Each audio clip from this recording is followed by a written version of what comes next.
I'm Daniel van Niekerk. Welcome to Section 2, Lesson 5 of our series on the history of the Church. In this lesson, we will delve into the history of the Church in Africa, starting with a focus on Egypt from the year 60 to 451 AD. This was a time of great change and development for the Christian Church in Egypt, as it transitioned from a small persecuted sect to a major religious force in the region. Through the stories of the early Christian leaders and the council that they attended, we will explore the key moments that shaped the history of the Church in Egypt during this period. In 451 AD, the Council of Chalcedon was called to address a critical question about the nature of Jesus Christ, but this decision would have far-reaching consequences for the early Christian Church. The Egyptian Church, the first in Africa, was outraged by the Council's decision. They believed it contradicted the teachings of their own spiritual leaders and their understanding of Jesus Christ. As a result, the Coptic Church rejected the Council decision and established its own separate church, separate from the broader church in Europe. The split would have lasting impact on the Coptic Church and the Christian Church as a whole. In order to comprehend the events that occurred at the Council of Chalcedon, it is important to examine the context in which the Coptic Church developed. The city of Alexandria was established by Alexander the Great in 331 before Christ and was a major center of Greek culture and language in the Hellenistic Empire. It was home to the famous lighthouse called the Pharos of Alexandria, one of the 7 wonders of the world, which guided ships into the harbor. One of the key figures in the early history of the Church in Alexandria was John Mark. He is known as the author of the Gospel of Mark and as a companion of the Apostle Peter. Together, Mark and Peter established a church in Rome, but Mark later traveled to Alexandria to establish a church there. The exact date of Mark's arrival in Alexandria is not known, but it is believed to have been after the establishment of the church in Rome around 45 AD. The church in Alexandria grew rapidly and eventually became known as the Coptic Church. Mark is also regarded as the first bishop of Alexandria. A church building was constructed on the place where Mark was martyred and died. This building was destroyed and rebuilt many times, including by Emperor Trajan, and it remains an important pilgrimage destination for Coptic Christians to this day. The Coptic Church is the first African church, the oldest church in Egypt, and is one of the oldest in the world. It has a strong Greek influence and has been persecuted throughout the history by the Roman Empire, the Byzantine Empire, and by Muslim invaders. Despite of these challenges, the Coptic Church has survived and has Coptic communities worldwide. The Catechetical School of Alexandria is also an important part of the church's history. According to legend, it was established around 176 AD. It was one of the most important centers of early Christian learning, known for its instruction in Christian biblical studies and an emphasis on the study of Greek philosophy and literature. The school had a significant influence on the development of Christian theology and contributed to the Christian canon. Well-known principals and teachers of the school were Clement and Origen. The school remained active until the 6th century AD, when it was closed by Emperor Justinian I.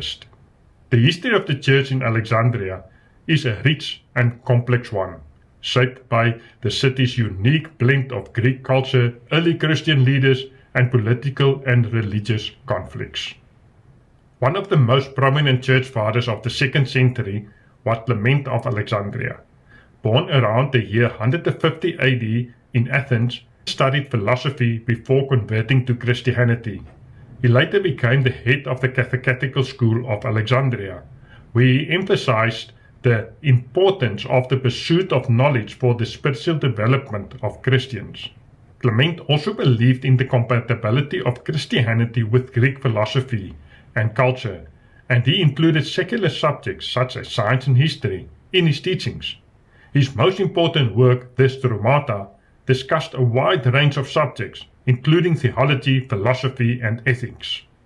Another prominent church father of the 3rd century was Origen of Alexandria. Born around the year 185 AD, Origen was well versed in Greek and Christian thought. He also became the head of the catechetical school and believed in the pursuit of knowledge for spiritual growth. Origen developed the symbolic method of interpretation of the Bible, which taught that the meaning of the Bible had different layers. This method was later adopted by the catechetical school. A contemporary of Clement and Origen was Tertullian. He was born in the year 160 in Carthage. Tertullian converted to Christianity in his mid-30s. He was well educated in Greek and Latin. Tertullian was an apologist who defended the faith against the heresies and explored the Trinitarian character of God, coining the term Trinities. His arguments were also used against Arianism. These three church fathers, Clement of Alexandria, Origen of Alexandria, and Tertullian, each made significant contributions to the early Christian church. Their legacy lives on as we continue to study and learn from their writings and teachings. In the 4th century AD, a new teaching emerged that would threaten the unity of the early Christian church. This teaching, known as Arianism, was found by Arius, a Christian priest from Alexandria. Arius taught that Jesus Christ was created first, and then created everything else, and that the Son of God was not equal with God the Father. This teaching denied the Trinitarian character of God, and was widely adopted by the Germanic tribes such as the Vandals, the Lombards, and the Visigoths. Even some Coptic Christians also adopted it. To address the issue, the Roman Emperor Constantine called for the Council of Nicaea in the year 325 AD. This council was attended by the bishops from around the Roman Empire. Arius presented his views and argued with the bishops. One of the most prominent figures at the council was Athanasius, a young deacon of Alexandria at the time. He is known for his strong arguments against Arianism. The council concluded by formulating the Nicene Creed, which acknowledged God's Trinitarian character and declared Arianism a heresy. Arius was sent into exile by the Emperor Constantine. The church father Athanasius was a 4th century Christian apologist, born in the year 296 in Athens. Due to his views on the character of God, we can assume that he was greatly influenced by the teachings of Tertullian. He was later appointed Bishop of Alexandria. As bishop, he was exiled 5 times by various Roman emperors for his defense of the Nicene Creed, depending on whether the emperor was an Arian or Nicene Christian. The Council of Nicaea and the teaching of Athanasius helped to solidify the Trinitarian character of God in the Christian Church and the rejection of Arianism as a heresy. In the 3rd and 4th century AD, a group of early Christian hermits and monks known as the Desert Fathers sought a life of extreme piety and seclusion in the Egyptian desert. They lived in small communities and were known for their wisdom and spiritual insight. Many people sought them out for advice and guidance. One of the most well-known Desert Fathers was Anthony the Great. Considered the first Christian monk, Anthony was among the first known to go into the wilderness around the year 270 AD. He was born in Coma in Lower Egypt and was a wealthy landowner. He decided on a literal interpretation of Matthew 19 verse 21.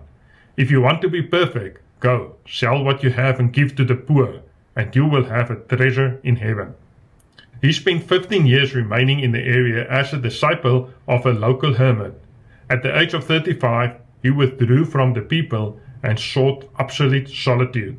He went into the desert to a mountain by the Nile called Pispeer and lived there in an abandoned Roman fort for some 20 years.